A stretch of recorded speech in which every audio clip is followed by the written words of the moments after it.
Yeah, good evening and welcome to everybody. I'm Frankie Ashton. I'm LI's Policy and Campaigns Officer. And Boyd Stephen, who you already know, Ivana, but not everybody here will, is LI's Vice Chair, and he will chair the meeting. He's a far better chair than I am, I can tell you.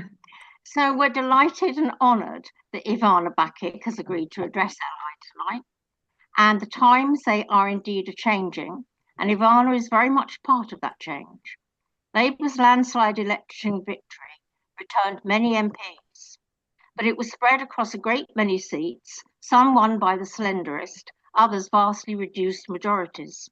And now reform snaps at Labour's heels, threatening to take power, eroding our democratic foundations, and threatening to import the dark authoritarianism we see in force elsewhere.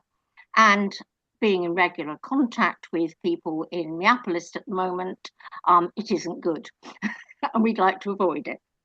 But in places like Ireland and New York, political coalitions have stood strong and delivered progressive politics, and it's given us hope. And Ivana, leader of our sister Irish Labour Party since 2022, is here to tell us a story, both remarkable and inspirational, about her progressive Irish Labour Party and its role in the formation of a certain Irish coalition, one that delivered an independent president, Catherine Connolly, who fully reflects the justice, the democracy, the equality that Ivana herself has long since championed.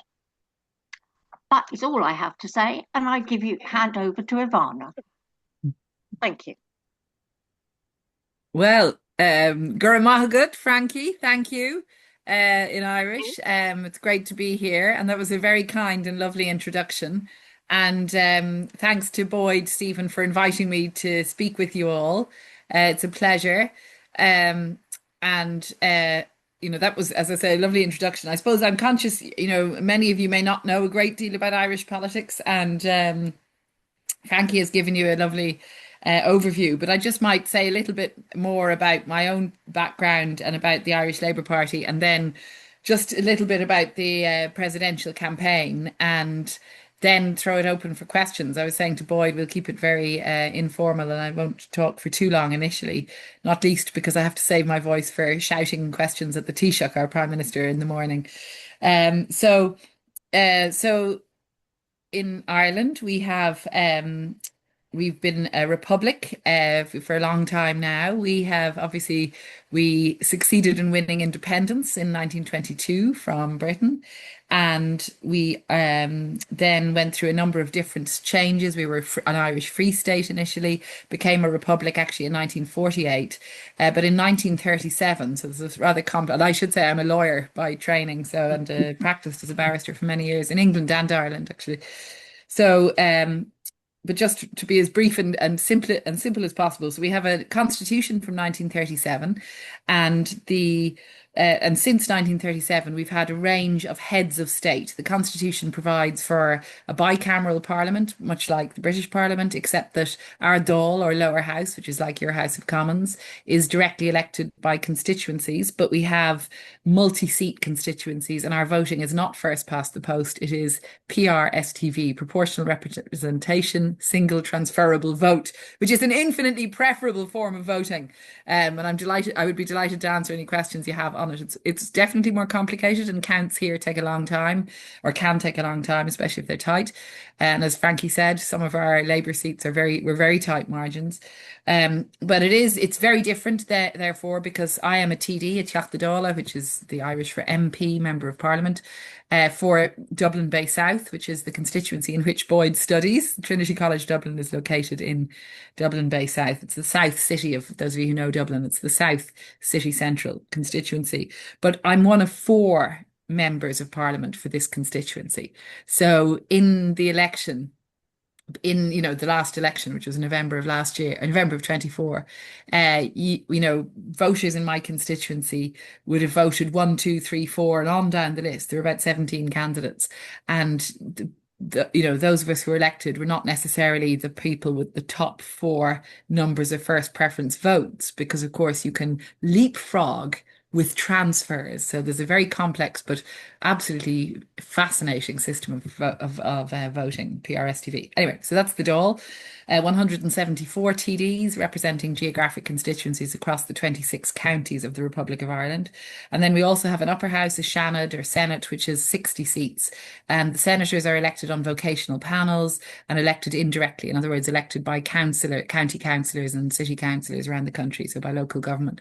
So that's there's also, not all senators are elected that way. 6 senators, rather bizarrely, are elected by graduates of the universities. And I was for 14 years a senator elected by graduates of Trinity. So that's a very unique aspect of our upper house. So again, I'm happy to go into all that. But, you're interested in hearing about the presidency. Our Uachtaráin, our president, is the head of state. And we are now in our 10th president since 1937, since the Constitution was adopted. And it is a directly elected office, ceremonial function, but very important symbolically. And you have to be 35 years of age to serve as president. You can serve up to 2 7-year terms, and that's it. So there's a term limit. Before I talk about the presidential election, just a little more about my own background. So I was a student in Trinity, much like Boyd is, and any of you who are contemplating coming to study in Ireland, Trinity College is currently, Boyd, you can confirm, attracting a large number of British and American students who are, I think it's fair to say, attracted by the hit series, the Sally Rooney series, Normal People. Well, Trinity is just like that. It's just like Normal People. For those of you who've seen the film or read the book, seen the TV or read the book. It's a great place to study. It's a beautiful old college, a beautiful old university right in the centre of the city. Very historic, founded in 1592. So it's a very ancient and very beautiful establishment, great reputation internationally. I was a student there in the late 80s and joined the Labour Party then. At the time, Ireland was a deeply conservative, Catholic-dominated country, very impoverished, certainly compared to Britain, and compared to most European countries, with unemployment rates of up to 20%. So I went to college at a time and studied law at a time when most of us expected we would have to emigrate after being in college. And ironically, I was born in London. Why? My parents had emigrated from Ireland in the 60s because there were so few jobs here. My father's family are actually from Czechia, from Czechoslovakia, and my grandfather came to Ireland as a refugee with his young family, including my dad, in the 40s. He was in a Nazi prison camp during the war and was then under threat from the communists when they took over Czechoslovakia. So he set up Waterford Glass, which became a huge employer, a huge industry in Ireland after the war. So that's a whole other story. But and my mother is a Murphy from County Clare. But they met in Dublin, emigrated to London. I was born there. Then we moved back home, and then I go to college in the 80s, and everyone is expecting to emigrate, as in fact I did for a few years, to London. But I joined the Labour Party. Why? Because Labour was the party at the time that was standing for women's rights, LGBT rights, the rights of people in poverty. And it was a party that was offering a kind of a way out of that conservatism that predominated in Ireland at the time. So I joined Labour. I was elected as president of the Students' Union in Trinity in my final year. And then was immediately slapped with a court action by a group calling itself Society for the Protection of the Unborn Child, SPUC, which sounds like a Monty Python joke, but was a very real and very menacing force in Irish politics. They threatened me and my fellow officers with prison because we were giving women information on abortion, on where they could access abortion in England. At the time, abortion in Ireland was a criminal offence, and it was illegal even to give information on where you could access abortion in England. So that unfortunately persisted for many years. We were saved from prison by brilliant legal argument by one of our Labour senators, who was also a barrister, Mary Robinson, who then was elected President of Ireland, the first Labour president elected in 1990, in what's now seen as kind of the beginning of a change in Irish politics towards a more liberal society. So through the 90s, we kind of kept battling on abortion rights. I was in London for a few years, came back to Dublin, campaigned, was elected to the Senate in 2007, and we just kept battling on abortion rights, on marriage equality rights, and gradually we really shifted public opinion through the Labour Party, through progressive movements, to the point where, to fast forward very rapidly, in 2015 Ireland became the first country in the world to legalise same-sex marriage by popular vote. And 3 years later, we voted again by an overwhelming majority to legalize abortion. So that, suddenly made us look so progressive, so much more progressive, and bucking the trend elsewhere. And we've seen in the US and in other countries, as you've said, Frankie, a real regression and a growth of the far right and a growth of and a backlash against progressive forces. And obviously, we're seeing it most chillingly in the US, in Minneapolis, but right across the US. So we've bucked the trend. We don't have an organised far right here. We've no equivalent, I'm happy to say, of Nigel Farage in Ireland yet. Well, let's hope ever. And even our right-wing parties who are currently in government are to the left of most right-wing parties in Europe. And, when I'm now as head of the Labour Party, I represent our party at Party of European Socialist gatherings, and I'm always struck by how different politics in Ireland is and how different the spectrum is. So, for example, our two centre-right Conservative government parties have both took on embraced recognition of the state of Palestine, have committed to enacting legislation to ban imported goods from occupied territories, territories occupied by Israel. And, so we have, on many issues, we have really a very different spectrum of political values and political parties. I was elected to the Dáil, the lower house, in 2021 and re-elected in 24 and became leader of the Labour of the party in 2022. And under my leadership, the party has grown. We had our first positive election, first time in many years, in 2024. We've now 11 TDs, which is great for us in a very fragmented multi-party system, and an MEP in the European Parliament. So, on foot of that success, I suppose, just to say a few words about the presidential campaign, Frankie, on foot of that success, on foot of Labour having been really at the forefront of pushing progressive change in Ireland on a whole range of issues, and I've just mentioned abortion and LGBT rights, but on divorce rights, on contraceptive rights, on recognition of single parents, on abolition of the status of illegitimacy, on moving towards a more equal system of social protection, on equality and fair migration laws. All of these things Labour has pushed and been at the fore of. So I was really keen that we would have a Labour aligned voice elected president. I should say that for the last 14 years, we had a Labour president, Michael D. Higgins, who was a Labour TD, a minister for Labour. I had canvassed for him in the 80s as a student. He's now in his 80s and has been an incredible president, really articulating a very progressive set of values, sometimes at odds with the Conservative government. But for instance, on housing, which is currently the biggest issue, is lack of availability of homes for people. And Michael D has been really vocal on that as president, even though he's head of state and ceremonial and isn't supposed to speak out politically, but he does, or he did. So we wanted to continue his legacy. We wanted to elect a new left-wing person. We were up against it because the centre-right parties had gone into government in 2024 and looked as if they would sweep the board. Sinn Féin was also looking, obviously the biggest opposition party currently is Sinn Féin. They're populist, nationalist, left on some issues, but against property tax, against carbon tax, against generous migration laws. So we have very big differences with them on many issues. But Sinn Féin wanted to run someone of their own. So I put forward the idea that the small parties on the left, ourselves, a splinter party called the Social Democrats, and then the Green Party, that our three parties should come together and put forward a common candidate to run for president. After a few months of haggling, we ended up agreeing a candidate who is Catherine Connolly. She was a left-wing TD, a member of Parliament for Galway West, same constituency as Michael D, who just been this really strong voice for many years on women's rights, for the people of Palestine, speaking out against the government on the housing crisis and so on. But it was a unique campaign because three small left parties, a fourth far left party, People Before Profit, and then ultimately Sinn Féin swung in behind.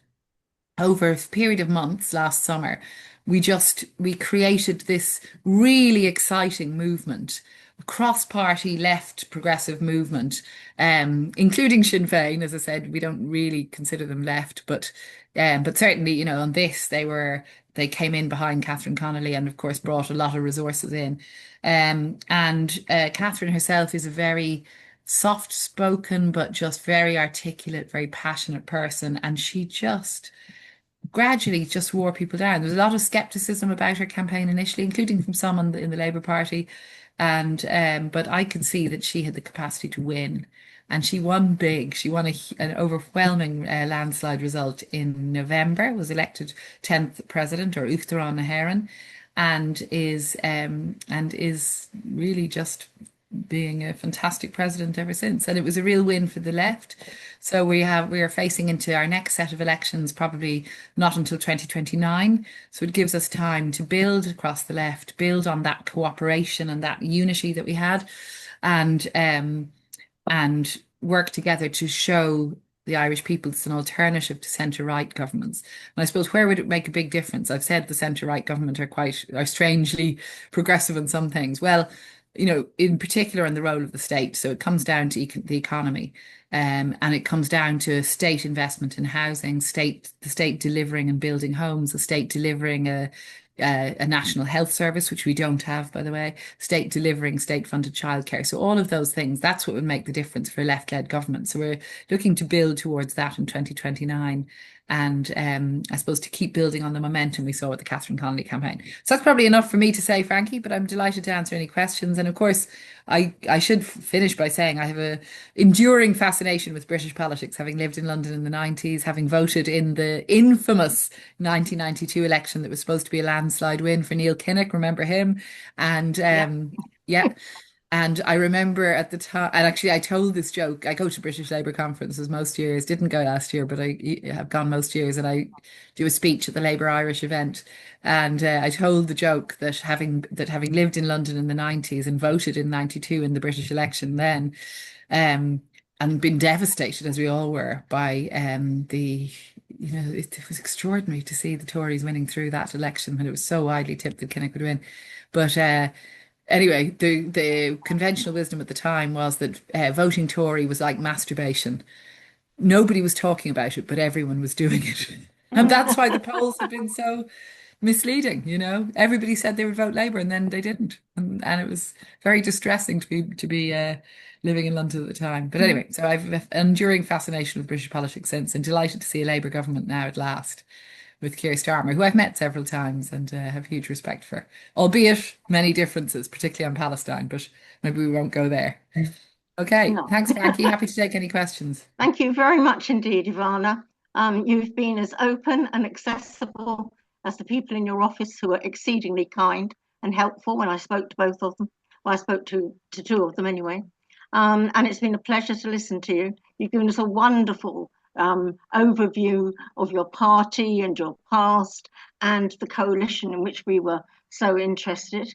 And I'm now going to hand it over to Boyd to take questions. So thank you very much. It's been a pleasure meeting you.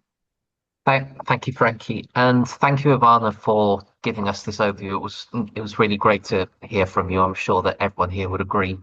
Okay, so questions. If anyone has a question now, yes, raise your hands. Also, just to let you know, we want to get as many questions in as possible, so please make your question a question, not a 5-minute comment.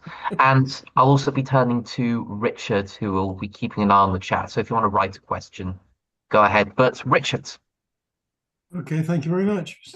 Interesting rundown of Irish politics.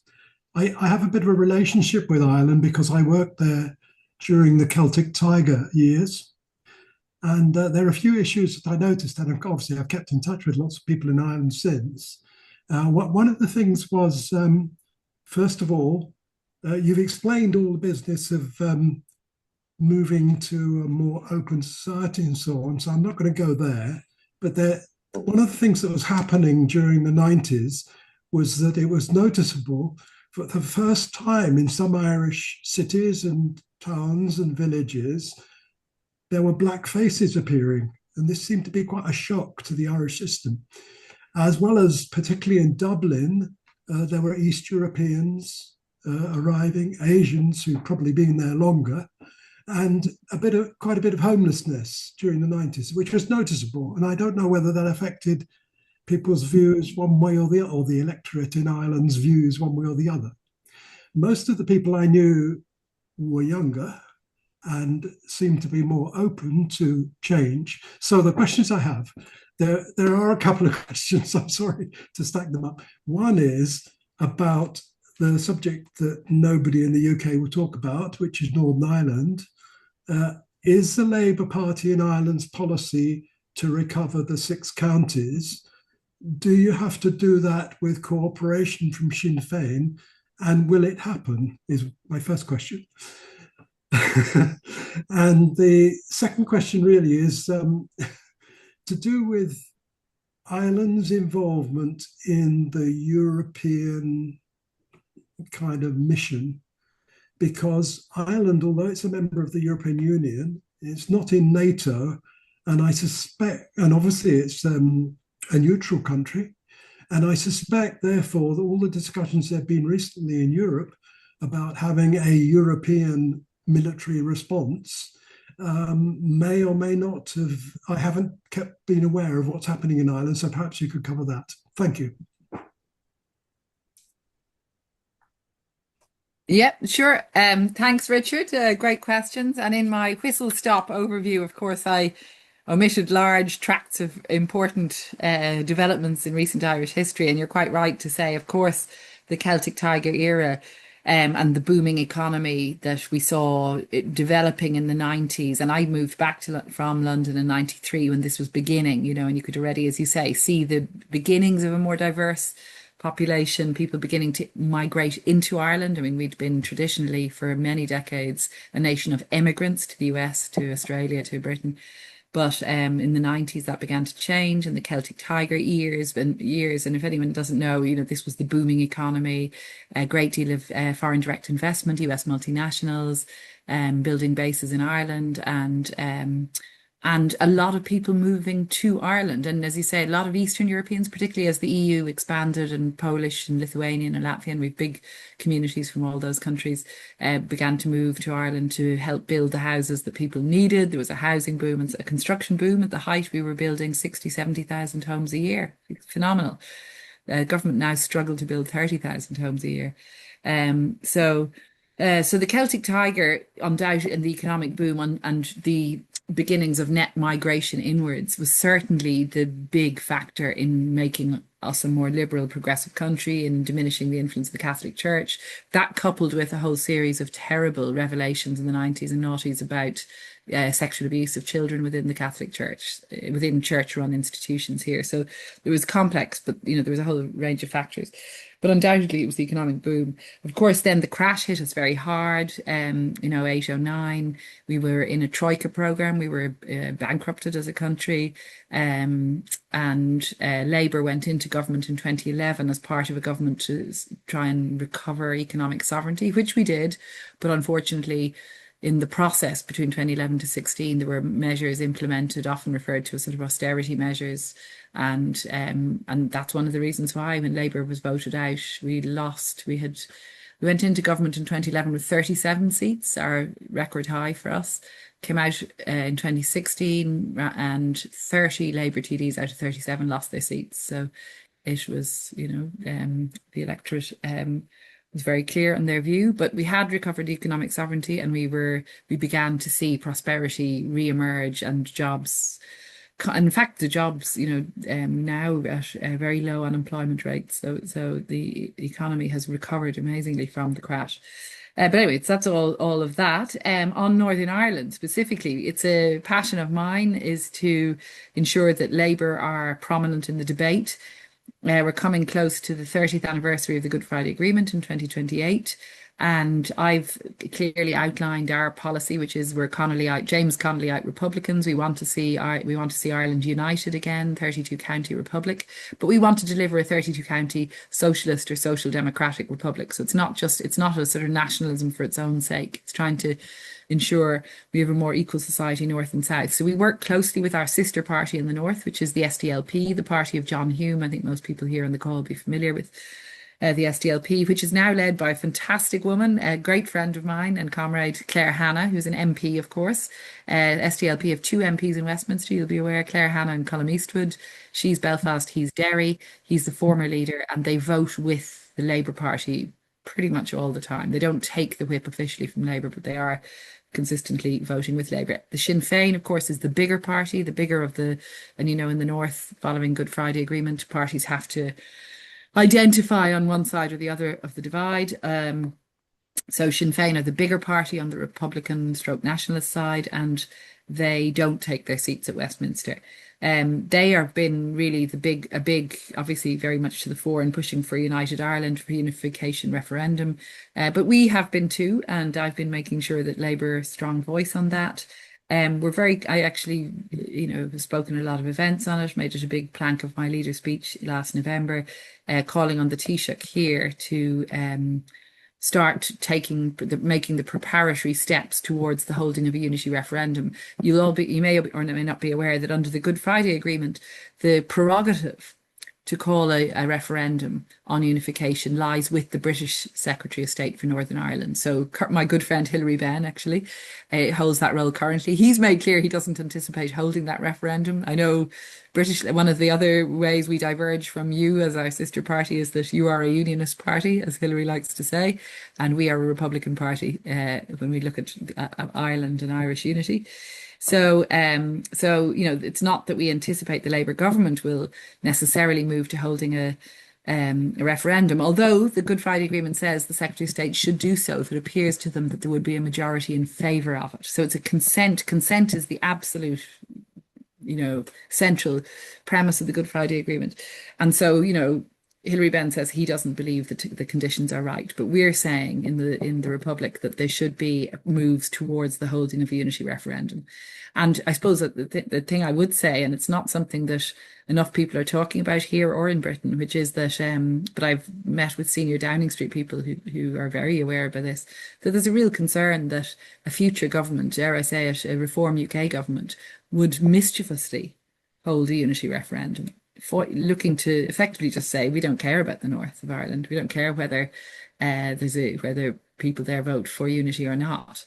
So we just hold a referendum anyway. So that's why we're saying to our government, we need to prepare here and make sure that we'll get a majority in favour. We don't want to see a Brexit scenario where you go into a badly prepared referendum. We've really good experience here of preparing referendum ground and doing the consensus building on referendum. So that's all very interesting and very much topical here. And finally, on neutrality, yes, Ireland is proudly neutral. We're very supportive of the Irish neutrality. We have a triple lock, which the current government are looking to dismantle, actually. The triple lock means that in order to take part in any armed conflict overseas, our troops have to have a vote in favour by government, by parliament, and it has to have a UN mandate, United Nations mandate. So Irish troops have only ever served under the Blue Berets of the UN.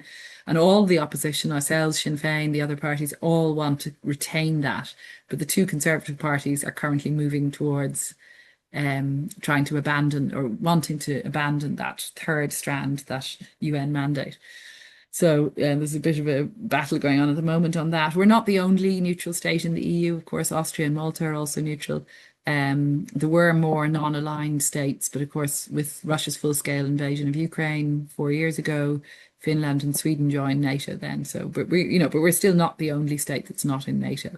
But I have to say, finally, like we're really, really supportive of Ukraine. There's strong solidarity with the people of Ukraine. We've taken 100,000 Ukrainian refugees in Ireland. I'm on Putin's blacklist. I've been singled out by the brutal Russian regime for speaking out in solidarity with Ukraine. So we do supply non-lethal supports. And actually, just this evening, there was a vote in the Dáil on that, and a big majority in favour of continuing to support Ukraine. So there we are. Thank you very much for that very detailed answer, Ivana. And looks like we have another Richard who has a question. Yes, another Richard. This question is from me. Of course, as Boyd already mentioned, I'm been tasked with monitoring the chat. So if anybody doesn't have a microphone or for any reason doesn't feel comfortable speaking their question themselves, then just write it ahead and in the chat, and I'll read it out aloud for you. Ivana, I had a question that you briefly touched on in connection with the other Richard's question just now. You spoke about the fact that the Labour Party lost a lot of seats in Ireland after the kind of high point in 2011 with 37 TDs, and then down to 6 by 2020. Since then, since you've overtaken the party, you've built back up to 11 at this point in time? I'm sure you'd like to go further than that and have an even bigger representation, but that's still, of course, close to a doubling of the size of the party since you've taken over. With kind of a look to what's happening in other European countries, we see, of course, in Britain and Germany, where I'm based, there is a sense of trust falling in maybe central parties and maybe even typical left-wing parties. What did you feel were the things that were instrumental for you in rebuilding trust, to getting more seats back in the election since you've taken over? And perhaps what lessons are there for other European leaders to look for, I suppose, that you've learnt in your experience? Well, thanks very much, Richard. Great questions. And I was over in Germany actually with our sister party there, the SPD, just before Christmas, learning from them. I mean, they've had very interesting, the SPD, and you'll be aware of this. I mean, they're a party that has consistently been in government. We met their chief whip, who said to me, "I have never known what it's like to be in opposition." And I thought, wow, that is very different to our experience or your experience in Britain. So yeah, how do you rebuild trust after completely losing it and after being decimated in elections? Well, it's a slow process, and it did take a few elections to do it. But and the other thing is, it's not inevitable. I mean, you can find, we've had, again, Ireland is a fragmented party system. We've had parties wiped out which have never made it back. So you can never assume that there's a swing back inevitably either. So you have to really work hard to re-earn the trust. So in November 24, actually, we only had 4 sitting TDs contesting, and so that was a real challenge because incumbency is a huge advantage here. And we ended up winning 7 new seats. So the 11 TDs we're a very young parliamentary party now, and 7 absolutely first-time TDs of the group. So how do we do it? It was a constant refrain of careful putting forward of clear alternatives to the right-wing government, and a really deliberate pivoting to speaking always about the future. So there's a kind of mantra you'd probably be aware of in sort of communication speak in left parties, which is that the left wins when it talks about the future, the right wins when it talks about the past. So hence progressive conservative, of course. So we just kept talking relentlessly about the future and about the need to fix the housing crisis, the need for state investment in building of homes. We wanted a state construction company. It was a central pillar. It's a real classic socialist principle, and we went back to basics with that and really hammered on that one. We hammered on a national childcare scheme, a national health service. So it was really the bread and butter issues of Labour parties around the world, and just continuing to focus on that and acknowledging mistakes of the past. It helped, I suppose, that I was the first leader who hadn't been in that government. I wasn't a minister, I was a senator, so I wasn't as implicated perhaps in some of the unpopular decisions that were taken by the government. And I was honest and I said, we made mistakes and we did things that Labour ministers should never do. But I also defended our record. I said, we restored economic sovereignty, but since then, we've seen what is now actually 10 wasted years of prosperity, because the outgoing government in 2016 left the beginnings of real prosperity. We've got budget surpluses that are the envy of every other European country.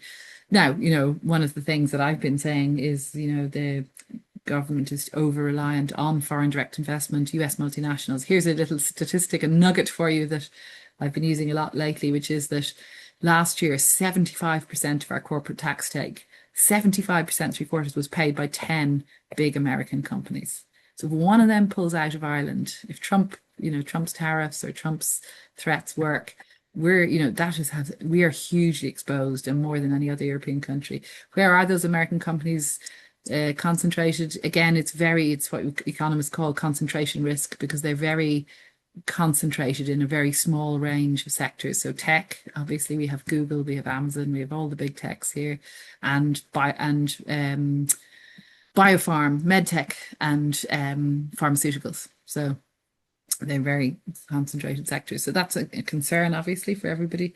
But it does mean that we do have money, and the state is in surplus, and yet there's a reluctance by the right-wing government to put it into direct investment in building homes. So we just kept making that case, looking to the future, acknowledging mistakes, looking to the future, and presenting new faces, new team of candidates.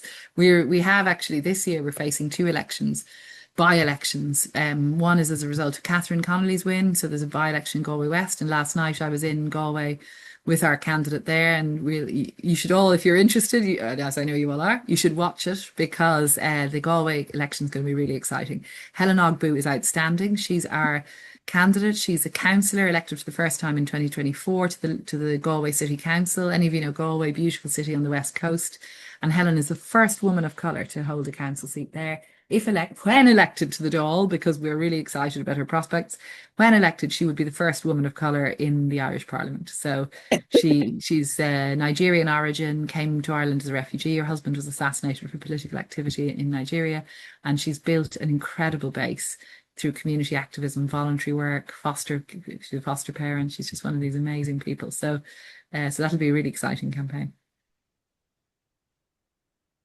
Thank you very much, Ivana. Then we have Joe. You have a question?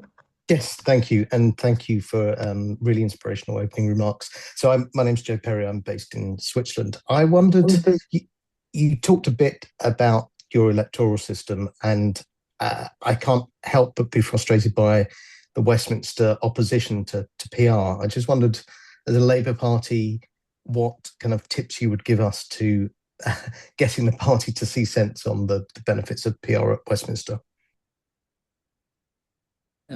Thanks for the question, Joe. Yeah, I mean, obviously we're totally sold on PR, and I mean, I voted in the first past the post system in '92, and was really intrigued by that bizarre thing of just putting an X.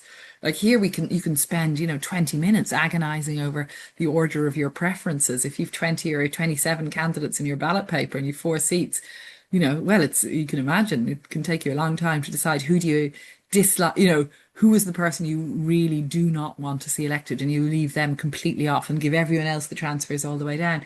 And people, it is it's a absolute skill and sort of art form here. Again, to refer to Frankie's intro, the most infamous or famous result in the last election for us was the win of our candidate in Dublin Central, which is the North Inner City constituency. Marie Sherlock was our candidate there. Her slogan was "Sherlock is on the case," obviously a play on Sherlock Holmes.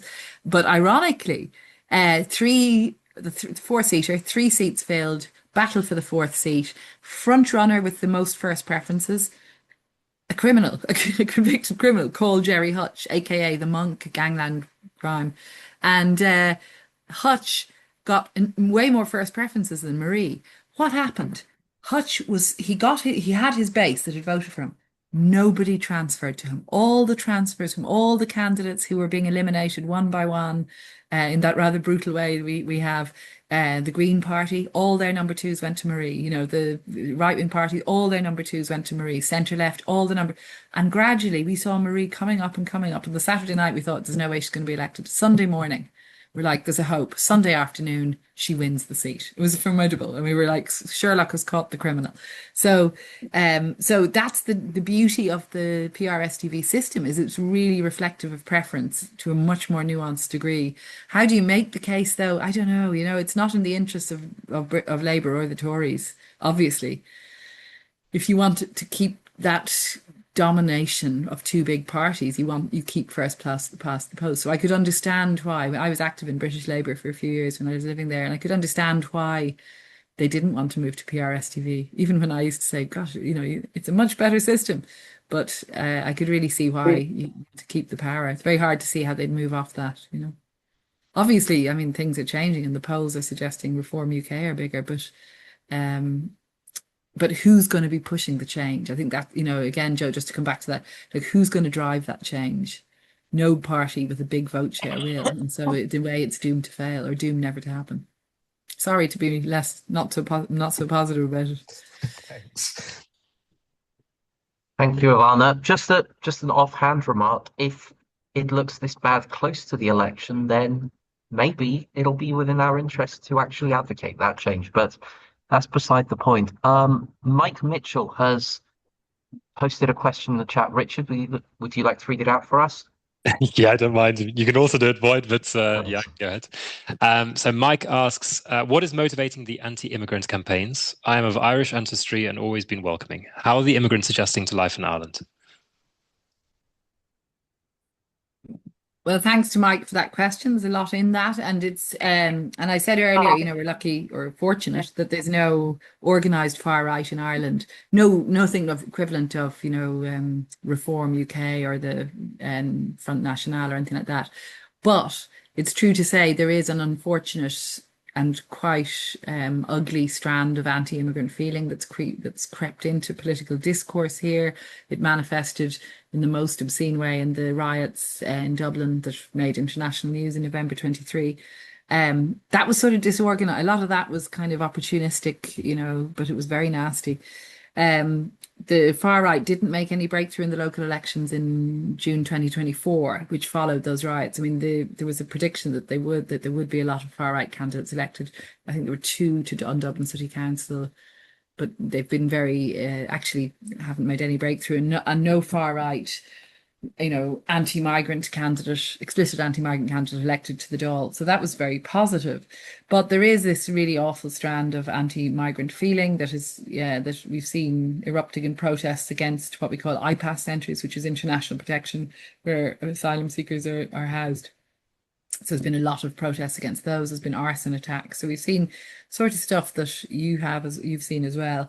It isn't reflective of the majority. There's still there is still a much more welcoming majority in Ireland, and you see it all around the country. It doesn't tend to make the news, but a small village in West Clare that I'm very familiar with, I go to a lot, Ballyvaughan, 300 people, 400 Ukrainian refugees moved in. It's been really, really smooth.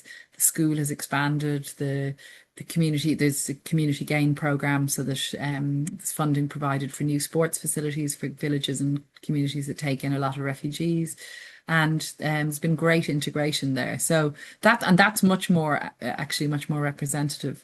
In my own area, we've had quite a number of big IPAS centres established, and each time they've been established or announced, the far right has tried to mobilise, and each time I've gone door to door with my team knocking, telling people this is what's happening, nothing to be fearful of.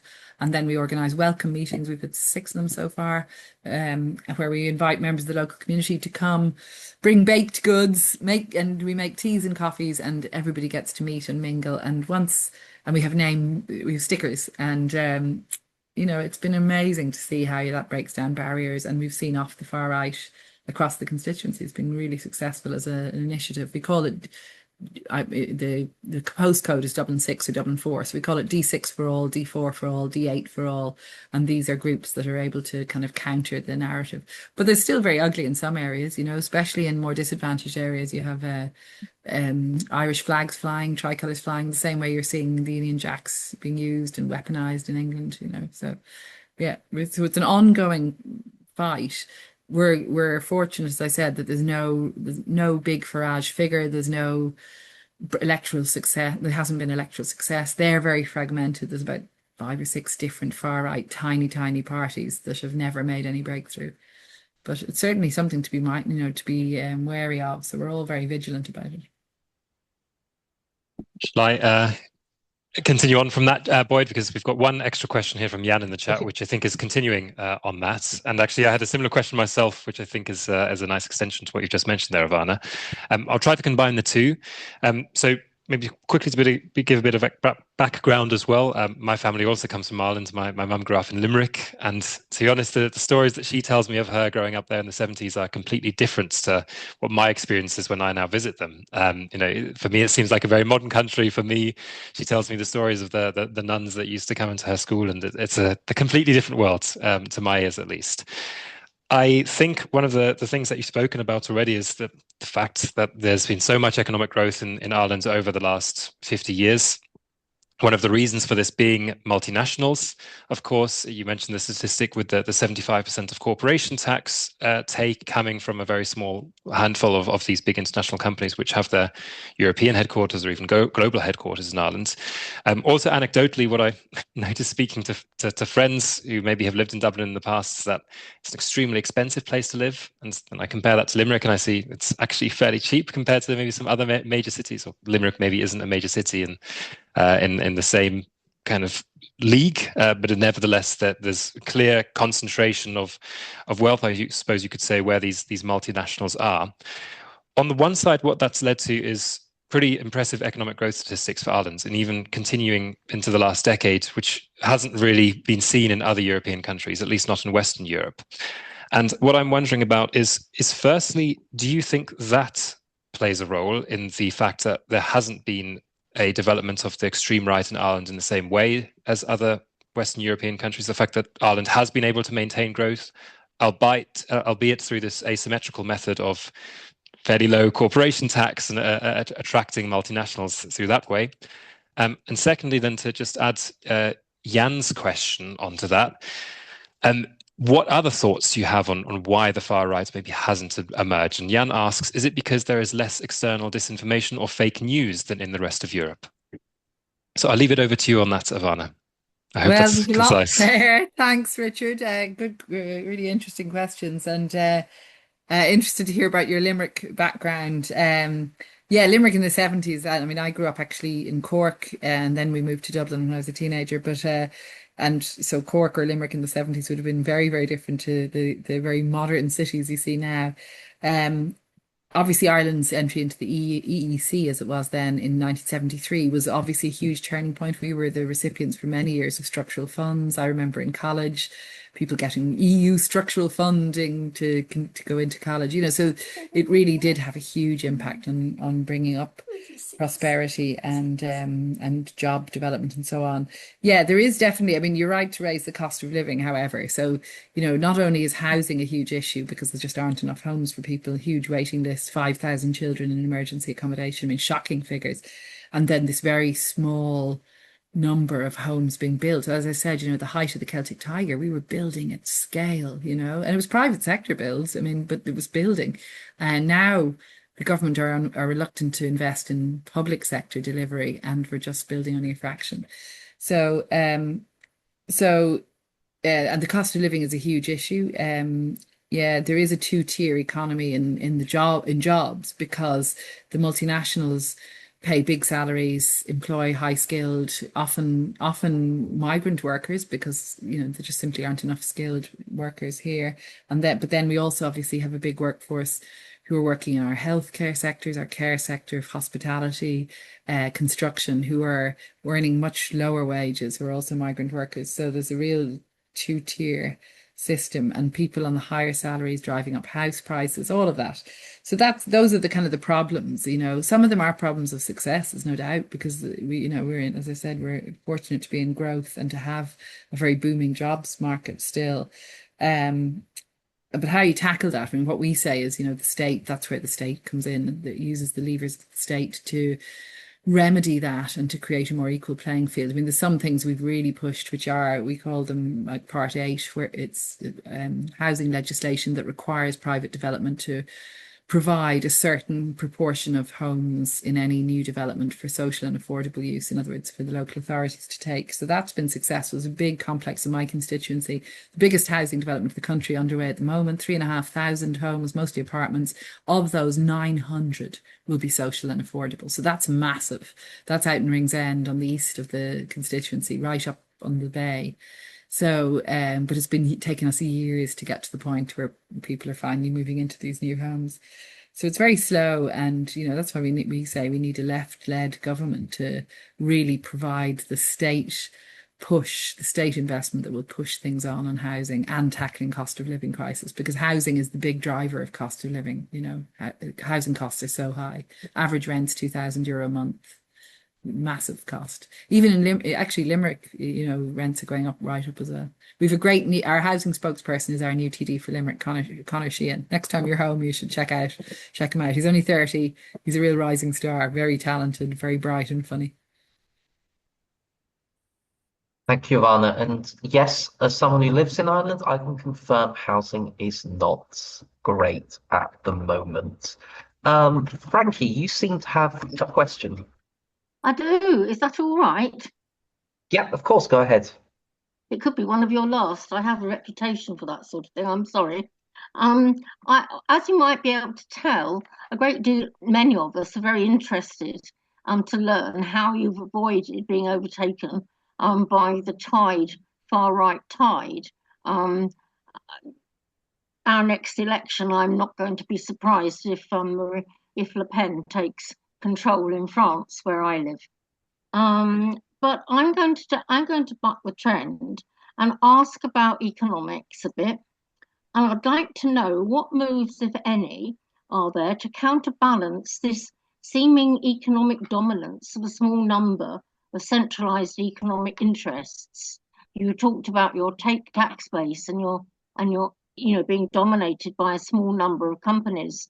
The removal of one would do you great damage. And I wonder what moves there are, if any, to kind of counterbalance that dependence by moves to decentralize economic activity and to invest in smaller, more local economic activities that can regenerate in different areas, that can create local employment. And if the investment in them were carefully chosen, could actually result in a far more secure base and protect you from nasty economic shocks, which nobody wants.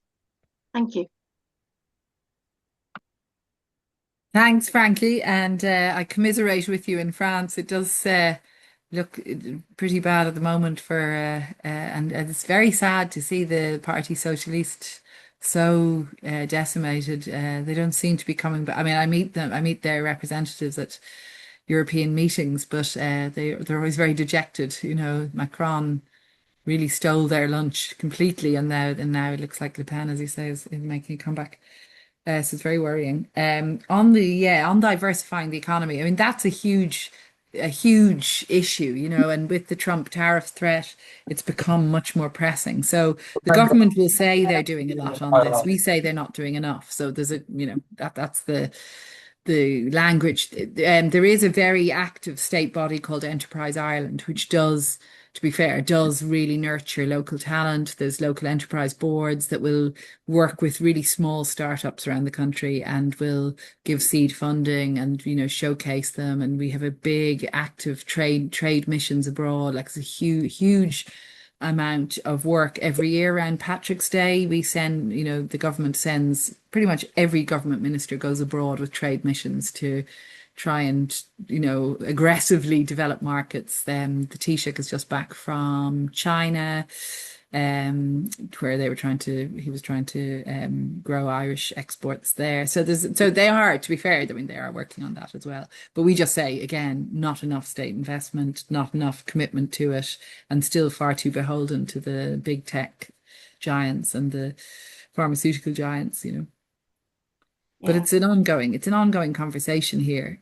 You know, people are very aware of this risk that that you've got such a concentration of tax take from just a few companies. And of course, then the other thing is, you know, we've got the headquarters of the European headquarters here for most of the big tech firms. And when there's this whole focus now on the awful stuff that Grok and X are doing, you know, and there's a focus also on the lack of regulation from the Irish side that, you know, perhaps the Irish government isn't too keen to over restrict the activities of firms that are providing a huge amount of employment. So there's a kind of a deal with the devil going on as well.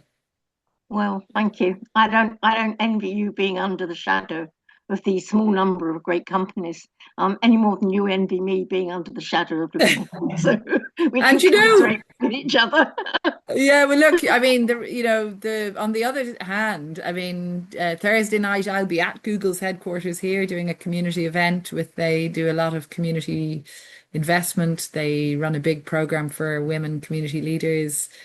You know, they do have Google are actually pretty good about maintaining their EDI, you know, equality, diversity, inclusion programs. The others maybe not so much. But, you know, they give a really high quality job. My brothers, I should confess, my brothers both work in tech for big American multinationals here. So that's that's the reality of the Irish economy, you know, is that a lot of graduates from here will go straight into these firms and they will be earning big money and they'll be working in superbly beautiful offices. But it is, yeah, it's this sort of two-tier system here.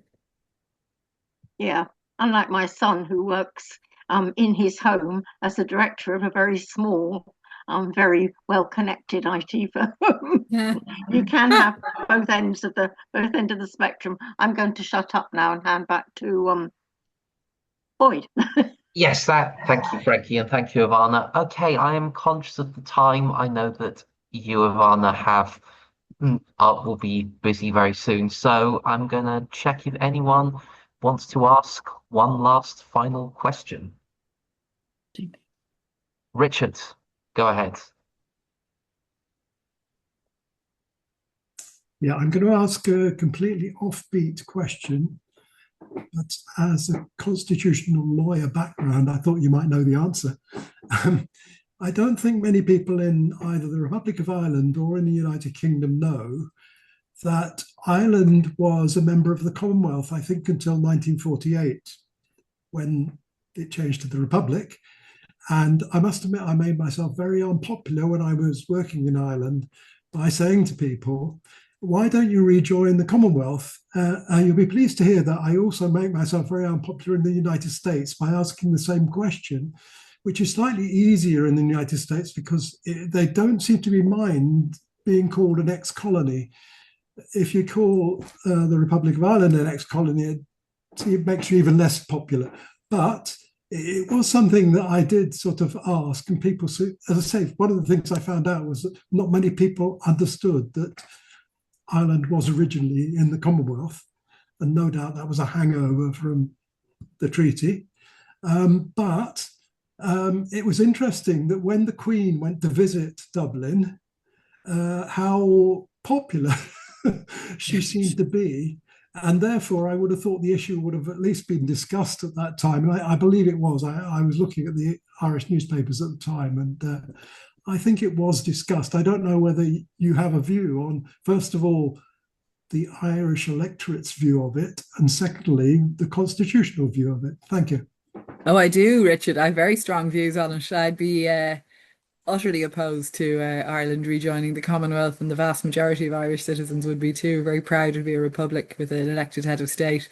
There's an affection, I think, certainly for the royal family, in the same way that a lot of Irish people follow Manchester United or Liverpool football. We follow Premier League football here, and the poor old League of Ireland is a bit of a poor relation.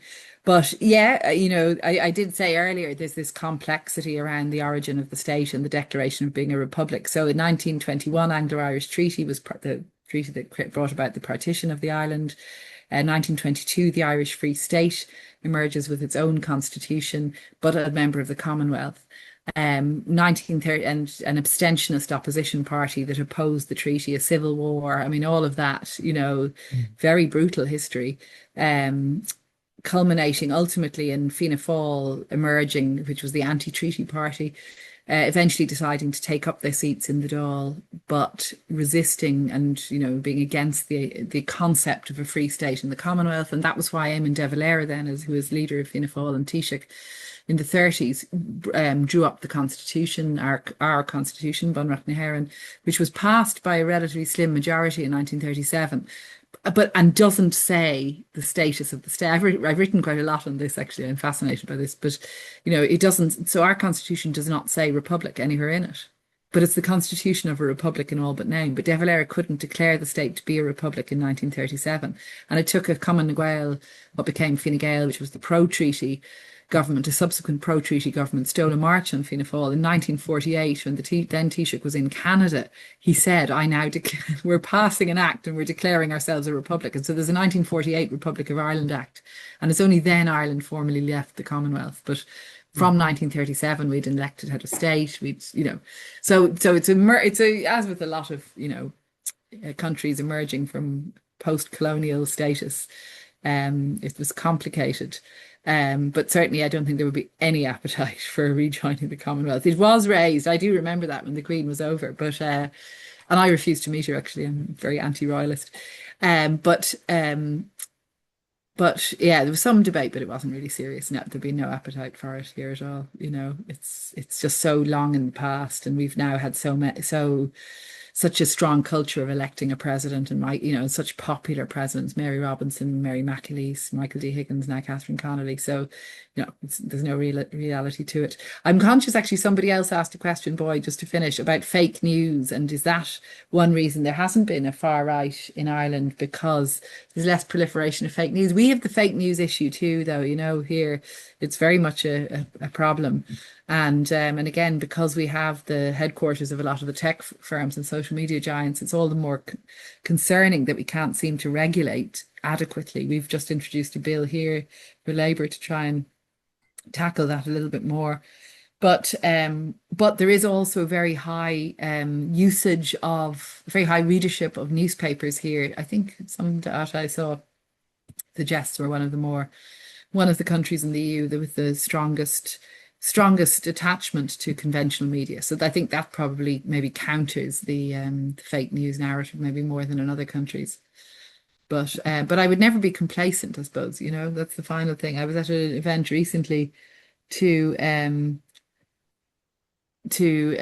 was at a conference about the far right, and a Swedish social democrat said to me, after I described the Irish political situation, he goes, "You remind me of how we Swedish social democrats were 10 years ago." I thought, well, there you are. That's the wake-up call now. He said there was no organised far right. In Sweden, we all thought, we're a progressive country, it can't happen. And next thing you have the centre right does a real deal with the devil, with the Sweden Democrats, and now the far right are in government. So you can never be complacent. So that's why we keep campaigning. All right, thank you for the cheery final note there. Well, I hope it was cheery, Boyd, not too negative. Yes, mostly cheery. All right, so I guess thank you very much for coming. I hope everyone enjoyed, and hope we'll be working with Irish Labour in some capacity in the future. So thank you very much. I expect to see you canvassing on the streets of Galway, Boyd. And anyone else who wants to come over and visit and help canvass, Richard, you can bring your Commonwealth argument to the streets of Galway. See how it goes.